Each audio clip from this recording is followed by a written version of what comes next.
Plugged In podcast. I know it's been a minute. We have been missing in action, but we're so glad to be back with you all. May has been a little bit of a horrific month. I'm sure it's been that way for many of you listening and watching, but I hope and pray that it gets better. I apologize for my voice. I did lose it at the Backstreet Boys concert on Friday, the 19th of May. A little bit more on that later, but for right now, welcome back, and a huge welcome back to Ms. Sharon Procas. So good to be back. Tell us where you've been. I'm back with my favorite girl, Tilisha. I just love having conversations with her, even if it's on the couch, off the couch, at dinner. We always have talk about amazing things. We do. And tell us a little bit about where you've been. Well, besides the fact that it's winter and I don't want to get out of bed, I actually went to go to the UK to spend some time with my family. Oh, that's amazing. And I was there for 4 weeks and kind of realized that everything works and functions.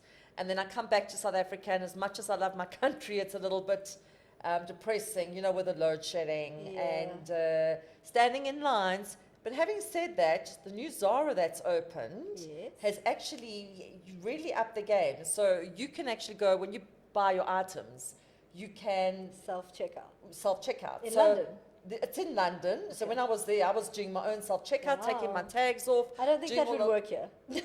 Well, they've got it at Zara, so I'm really, really impressed. So shout out to Zara. So basically what you do is you go with all your items that you buy, you put it, you leave it in the basket, you put it in like a little goodie thing, and the computer scans it and gives you the total amount, and you take your tags off, you pay, and off you go. So have they introduced that at the Zara here in South Africa? Yes. And what are they going to do when there's load shedding? Well, it's Sandton City, so hopefully they have a generator. There we go. There we go. Sharon, you were in London, my favorite city. Just before the coronation, I must add. I was just going to ask you, were you there to welcome King Charles? Is that what your intention was, or? Well, I wasn't there to welcome him, but I did make a trip to Westminster Abbey on a day that it absolutely poured. I chose the worst day, and my phone fell into a puddle. Oh, no. And got water damage, but then miraculously turned on again, so that was okay. Well, there we go. But I had all my credit cards and everything in that phone. Oh, no. And so I didn't know where I was. In London without your credit cards? I was stranded. Only Sharon. Anyway, I won't go into that, but I did make a trip to Westminster Abbey. It was my first time ever. And it is a magnificent church. It is. It really is beautiful. I mean, the history there. Did you walk inside?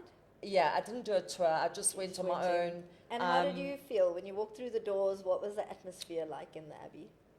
It is very royal. It is very prestigious. It's for me, it contains so much history.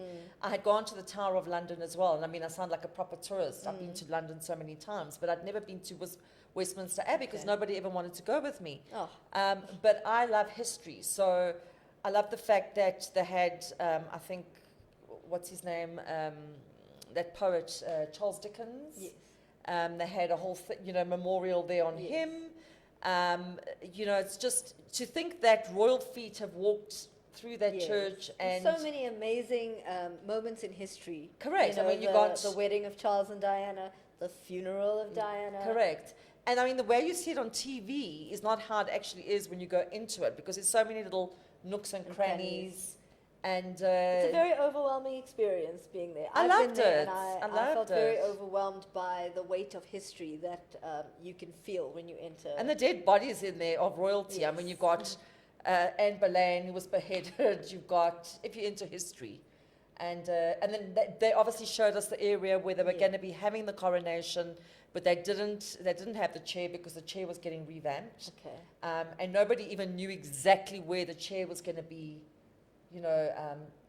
placed because obviously for security reasons. Speaking about placement, did you watch the coronation? I did. And did you catch a glimpse of Prince Harry, or was he blocked by Princess Anne's that lovely red. Now, do you think that was done on purpose, Tilisha? So they did have a rehearsal, and in that rehearsal they knew the seating arrangement. So they didn't know that Harry was going to be seated behind Princess Anne. She knew that as well. I'm not sure that Harry knew that, but she knew that.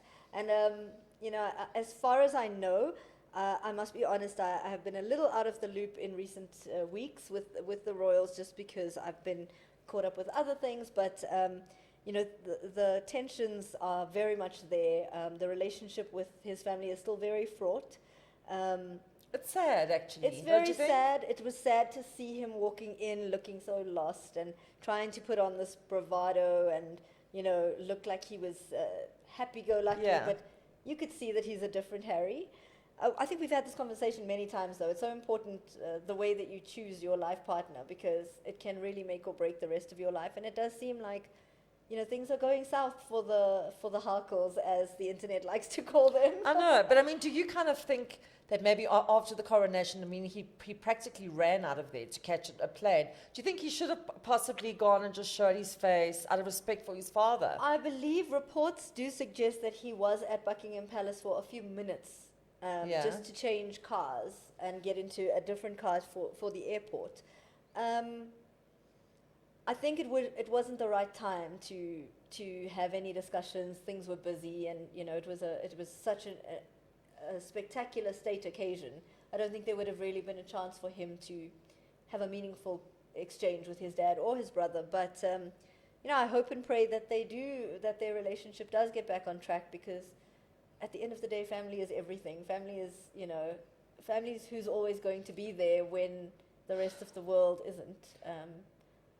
Well, unfortunately, everyone gets to view their dirty laundry, so I think that makes it that much more difficult. It does, but I do think that just as the Queen was a forgiving person, a forgiving Christian woman, I have no doubt that his dad will welcome him back, should that be what he desires.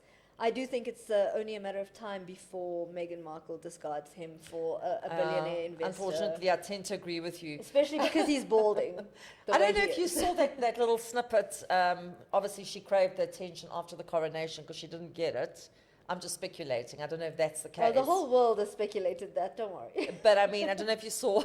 I don't know if you saw that little wild goose chase they had in New York. Yes. So there was a guy who actually posted a TikTok.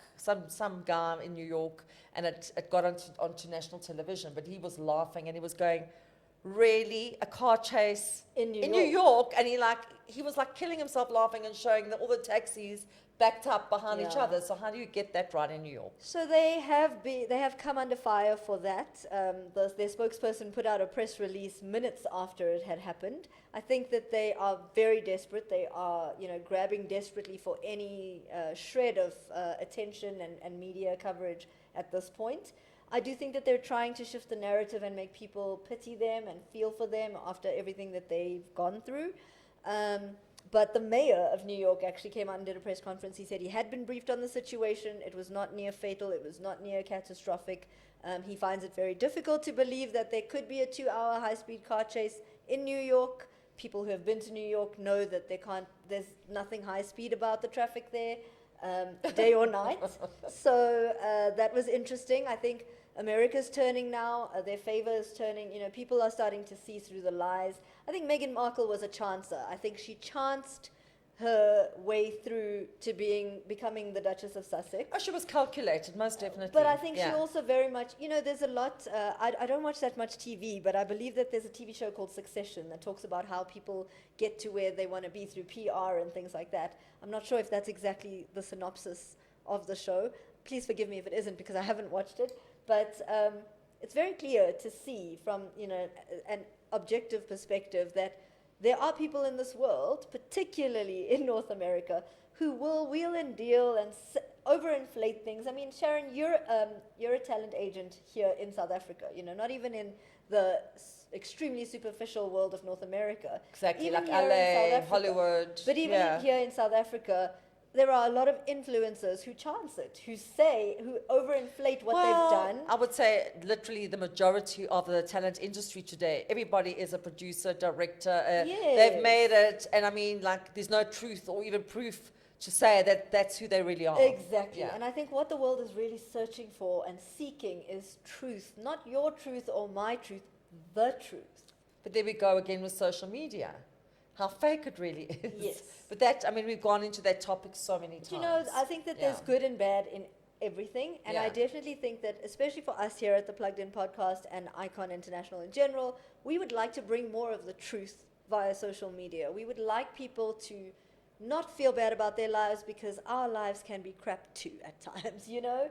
We would like people to feel encouraged. We would like people to feel supported. We would like people to feel connected. And that's what social media does. But we definitely need to, I think, be more responsible about the way that we proceed when we have an audience. You know, I think Correct. Meghan Markle needs to learn that lesson very quickly, or she's going to find herself in a little bit of a bother. She not a was bother. looking for a Prince Charming, and unfortunately, I don't think her ending, or you know, the way her life has turned out, is how she anticipated it to be from the beginning. Because I do believe that she knew exactly who she was going to be dating. She said she didn't know. I mean, that it was just, if you read about the whole story. Well, just she, like I she said it find was it's- by fluke. Her friend introduced her, and yeah, right. Yeah, Just but happened other to be friends- Prince Harry. But other friends have come, come to the media saying that she came to England with the intention of marrying a prince. So just like the mayor of New York found it difficult to believe that there could be a high-speed car chase in New York for 2 hours, I think the world now, I mean, I found it hard to believe that anyone that grew up in the same era as me did not know about the royal family, especially if they claim to know about Lady Diana or Princess Diana, whatever you would like to call her. But Tilisha, do you think there's a possibility that because, you know, the Brits took a major disliking to her, that the media also jumped on that and actually inflated the whole situation? The media is a double-edged sword. And just like Princess Diana was pursued by the media to her very sad end, after she had courted the media for many years and called the paparazzi and said, I'm here and there and everywhere to get that attention, it is a double-edged sword. We do have to be responsible in every facet of our lives, and especially where there is media involved. We have to be responsible about our use of it. And more often than not, when you are trying to control the media, that is how you will meet your end. Yeah, I think you have a point there. Quite interesting, but I'm going to say something else now, which I think is quite prevalent, is that they've also brought up the racist card through all of this. And I don't know if that's, what is your view on that? I'll tell you my view, because I am a brown woman, okay? I'll tell you my view, because I am also a product of imperialism, and, my ancestors were brought here without a choice on indentured laborer ships by the British. It was by the British, exactly. So I'll say, from my perspective as a woman of color, I do think that Meghan Markle has played the race card to her favor one too many times. I think people are starting to see through it. There is no evidence that there was any form of racism directed towards her. The stories are conflicting about the timing of when the comment was supposedly made. They have backtracked now to say they never said the family was racist. There was unconscious bias. I think you're either racist or you're not. And if you're going to say that someone's racist, you're going to have some hard proof to back that up, because it's a very dangerous claim to make, particularly for such a prominent family. Correct. So I personally I think if there was racism in the royal family, they would not have allowed Harry to marry her at all.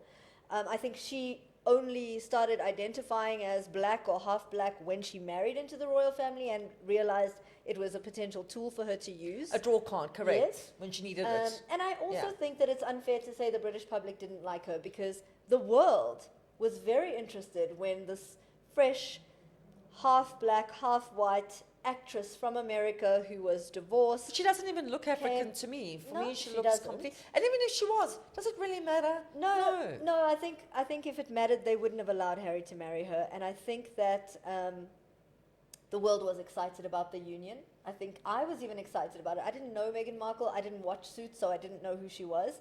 But I was interested. I was keen to understand, who is this fresh blood coming into the royal family? How is it going to shape the monarchy going forward? Is it going to bring them into a much more modern era, much faster? I think there was excitement in general from the British public and the royal family and globally. And if she had played her cards right, from the beginning, like you say, the Brits did like her in the beginning. Yes. She could have won them over. She could have put in a bit of extra work. But she wasn't prepared to do all of that. I don't think she's prepared to work. And I think the British people, for all of their failings and all of their flaws, I think that they can spot a fraud a mile away. And I think that's what happened. And everything subsequent to that is just damage control on the part of Meghan Markle to try and walk away with the biggest bounty that she can. And I am interested to see what will happen going forward. But one final note on that car chase is that it was actually just them driving up and down the same road because they were staying at a private residence of a friend, and they didn't want the paparazzi to get wind of where that was.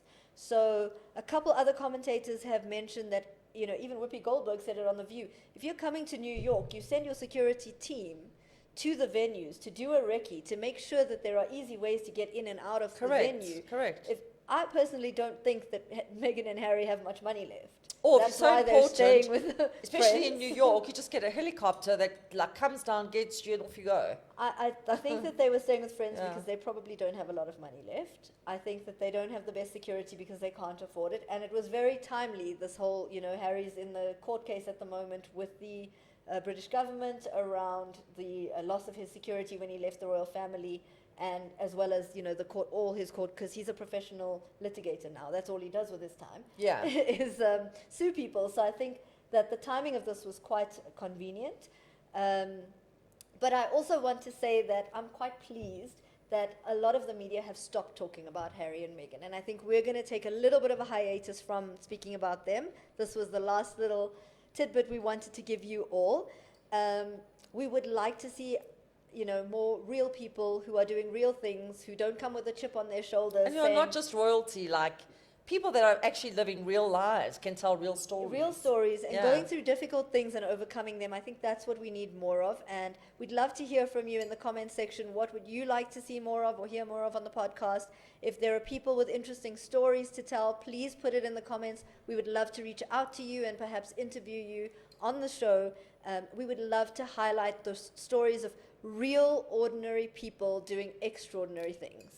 Yeah, and I mean, just like really uplifting and motivating other people out there that have lost hope with what's going on in the country. Definitely. I think that's really important, and that's what we are about on the, on the Plugged In podcast. Yeah. We're all about depth, and Tilisha would love to have you on this couch. Yes, both of us would. Before we go, I have an interesting story. Okay, I'd love to hear I have an it. exciting story. She's always got an interesting story. That's why we have to have dinner probably after the show. So, I don't know if you know this about me, Sharon, but I have loved the Backstreet Boys for nearly 3 decades. And they've been together now for 30 years. Wow. And I have loved them for 27 of those 30 years. They are amazing. They're an amazing group. The fact that they are still together, after 30 years, that they have such a strong bond, the fact that they are so well adjusted as human beings, even though they grew up in this crazy time when pop culture just, you know... They're from the UK, right? They're from America. I thought they're from... Oh, sorry. Please forgive me. I should have known they're from America. Yes, they're from America. And, we've seen celebrities in America, especially Britney, Nick Carter from the Backstreet Boys, his younger brother, Aaron, who passed away last year. We've seen what that era of pop culture did to a lot of those artists, mentally, emotionally. It really ruined a lot of them. And I think for me, loving the Backstreet Boys as much as I've done my whole entire life, I was so excited when I heard that they were coming to South Africa finally after 3 decades. The last time they were here was the year 2000. They were doing an Around the World in 100 Hours promo as part of the promotion for their release of their Black and Blue album, which was released in the year 2000. And I was in grade 11, and I was writing a biology exam. It was a long time ago. It was very long ago. Not that long, but it was... quite long. And I begged my parents, and my mom said, no way in hell. You can see the Backstreet Boys anytime. You cannot write this biology exam again. And who's going to pay your bills if you fail your exams and you don't get anywhere in life? The Backstreet Boys are not going to help you out then. So just write your exam, and there'll be plenty time to meet them. Oh, Mama Governor. Right? She said no. That's so sad. I was devastated. It was one of the hardest things I've ever had to endure. No, it wasn't.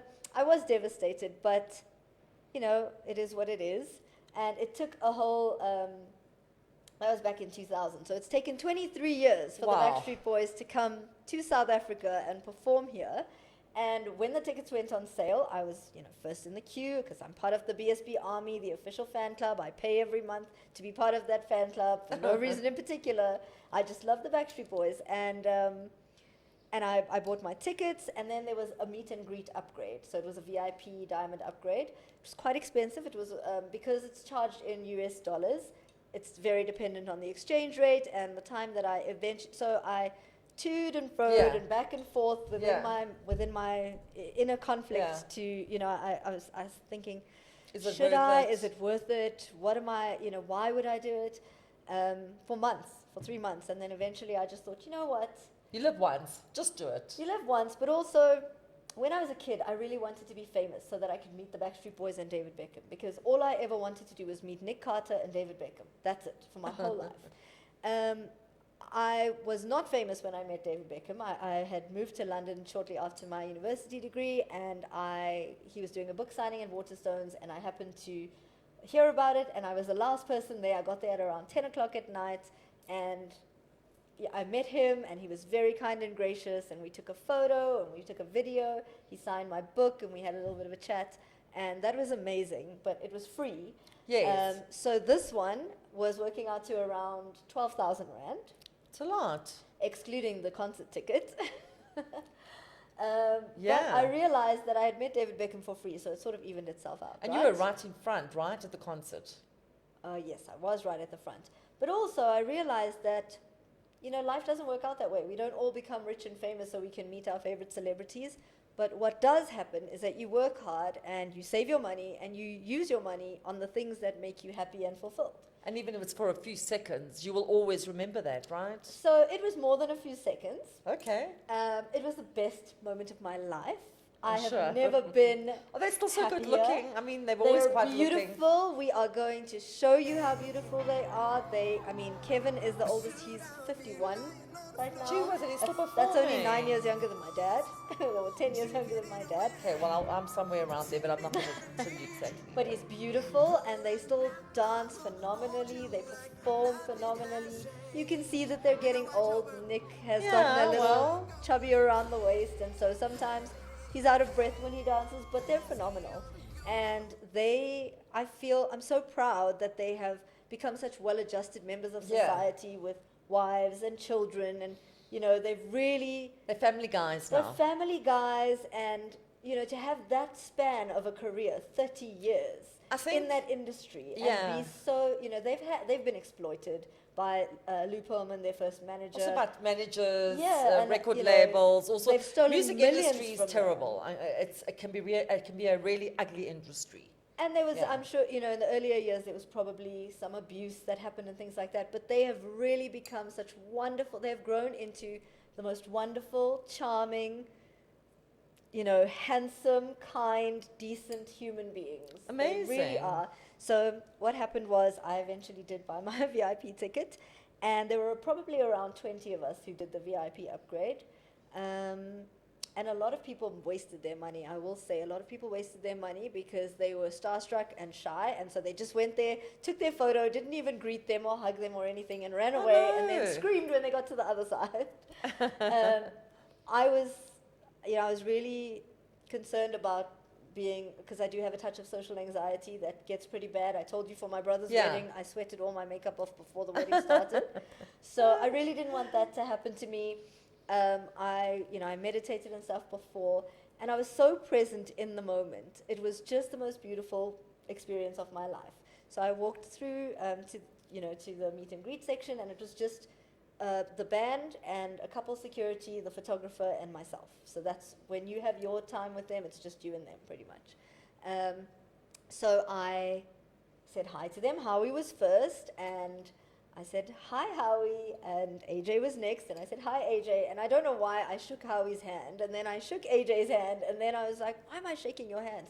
Is Because it okay if I get a hug?" It's what South Africans do. We're very friendly, and we're very, I think, expressive with our our actions. I also shake people's hands when I'm. Yes. It's just the way we are. But I didn't Yeah. want a handshake. I wanted a hug. So anyway. Oh, did you get your hug? So I said, when I got to AJ, I was like, why am I shaking your hand? You know, this isn't a business meeting. Is it okay if I have is it okay? Can I get a hug? And he was like, of course. And he gave me a hug. And then I said, my name's Tilisha. I know you guys are not going to remember that because obviously they've met thousands of people on the meet and greets. But it would really make my life complete if you could just say, hi, Tilisha. So why didn't you record that? so, they do take your camera and stuff. You know, you can't really take any of that Yeah. stuff with you. But it was, I'll never forget it. So they said, hi, Tilisha. And AJ said it as though it was like an AA meeting, which was hilarious.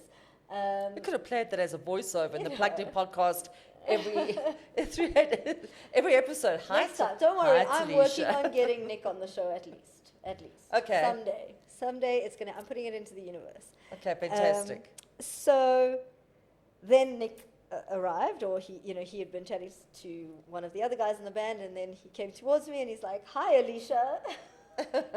Alicia. So me and the other two guys said, "It's Tilisha, Nick." And then he was quite quick on his feet. I was very impressed, with his quick-wittedness. Yeah. He said, "Oh no, I know. The T is silent."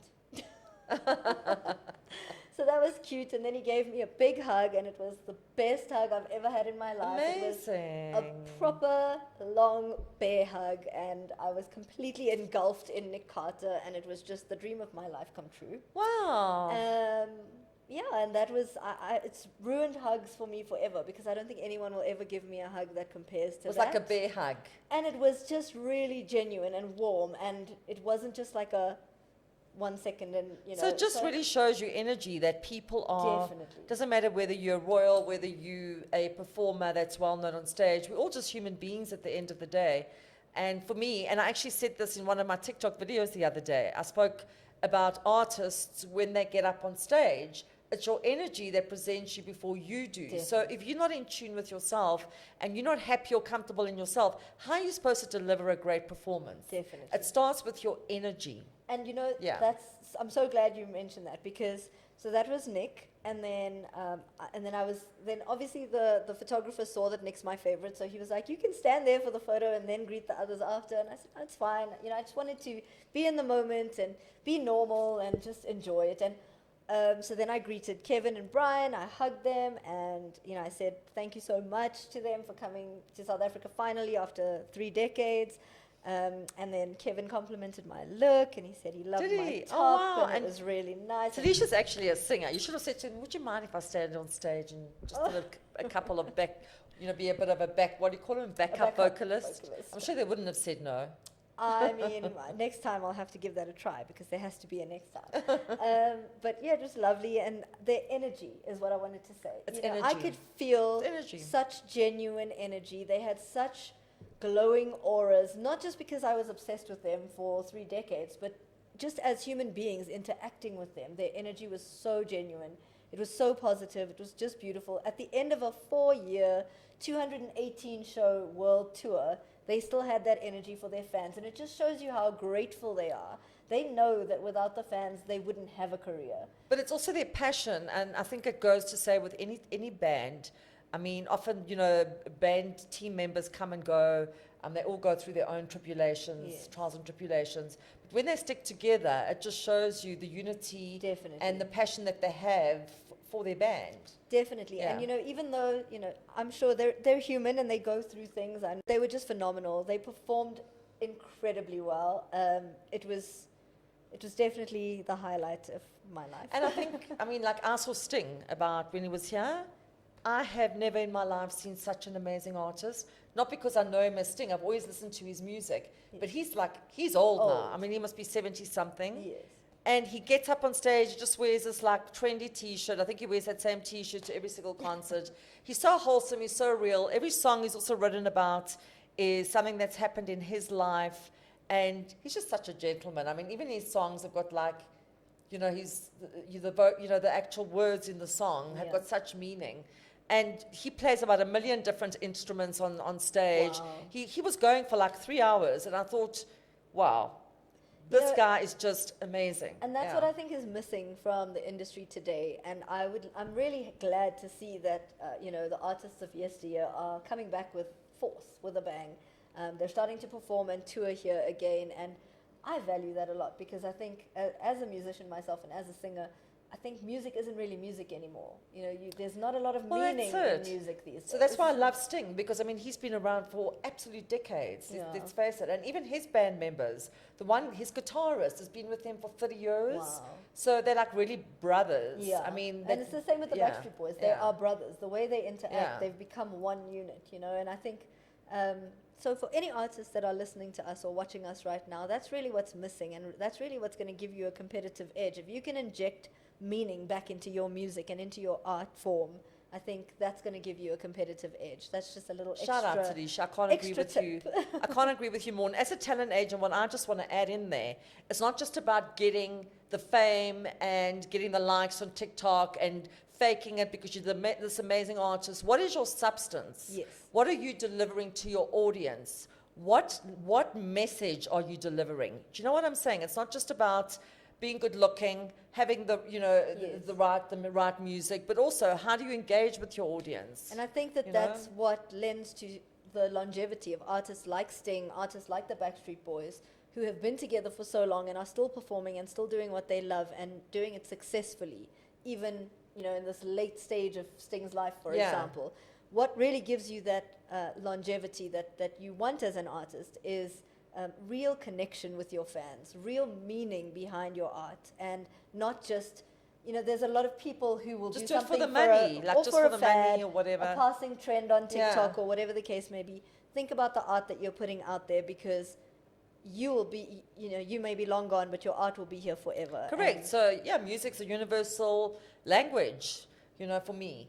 Yeah. And yeah, that's what it's truly about. Is just, you know, remaining organic. Yeah. exactly. So that was just our little side note, little our rant. tips and tricks for the industry, based on what we know. But to get back to my Backstreet Boys story, once I had taken my photo with them and I got to stand between Nick and Kevin, and they were so adorable. We're and they actually going to their put that arms around photograph me. on studio. We're going to get a picture and put it on studio. It was a very, In very studio. warm, fun exchange, and I am so grateful that I did it. My whole life feels complete now that I've done it, and for me, it was a validating moment to know that I have loved these people for so long.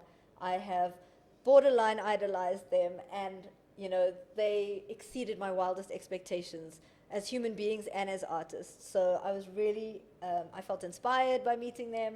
I felt grateful for meeting them, and I'm just really, really excited that I was able to share that with And you when guys. she talks about them, she's got this light in her eyes. I can see it. I'm the happiest that I've been in a really long time, just from those few minutes that I got to share with them. And I think that's the other thing I want to say is, as artists, you have the power to inject joy into people's lives. So really wield that power wisely. Thank you to the Backstreet Boys for the most wonderful experience of my life. I hope we get to have you guys on this couch one day. They did say they're coming back to South Africa. It's not loved impossible, it. Tilisha. We'll leave that up to you to organize that. Not impossible. Sadly, they are all married, so I'm going to have to wait it out now to be a second Oh, wife. that's okay.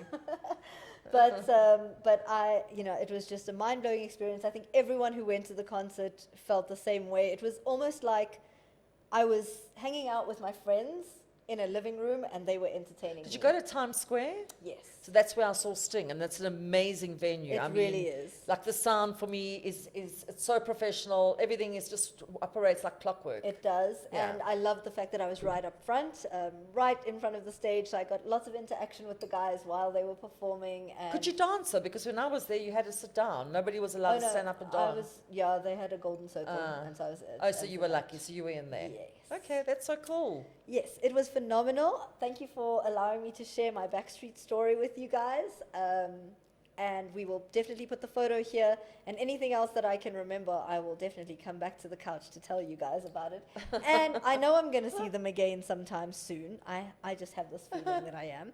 I think I made an impression on them. I hope I did. I'm sure they'll remember this dark-haired beauty. With this- I hope. And hopefully in the near future, they'll be on this couch too. Absolutely. Not impossible. Not impossible. I Not just want to say impossible. that dreams do come true. All you have to do is remember your dreams and work for them, and they really do come true. And visualize it.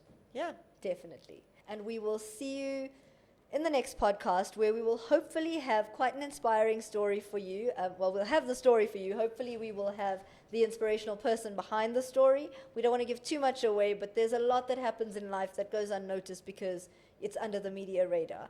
And here at the Plugged In podcast, we're hoping to plug you into all things positive, all things wholesome, and we look forward to bringing you that very soon. Absolutely. Great. Thanks Having for said joining that, us. Cha cha, ching ching. Ching ching, and we'll see you next time.